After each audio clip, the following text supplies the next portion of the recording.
What up guys, si Abog TV nga pala ito at gagawa ako ng video hanggang sa pwede na ako mag-promote ng sugal. What?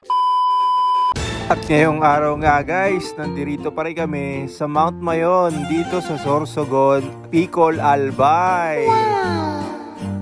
Ang tawag nga pala sa lugar na ito ay Kitikitinian Hills. Ayan, makikita nyo malapit na malapit ito sa Bulkang Mayon na sana wag sumabog sa oras na ito. At ano bang magandang gawin? Siyempre mag-ATV rides.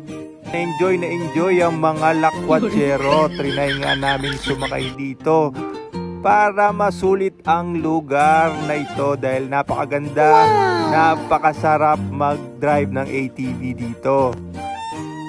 At dahil walang LTO at walang huli rito, hinayaan ko na si Mrs. ang mag-drive. Bahala ka na dyan, matraffic ka dyan, bahala ka sa buhay mo.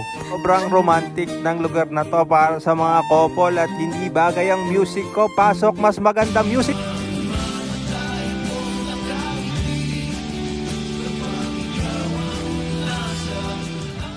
Balik na background music, pangit yung napili ko. Naalala ko si Rene, yung kaibigan ni Kulas. Kaya ganito na lang uli. Yun nga, salamat sa pag-ubos ng oras nyo sa panonood ng video na ito. See you sa susunod na video guys. At huwag kalimutang i-like and share para naman kumita na ako at makapag-promote ng sugal.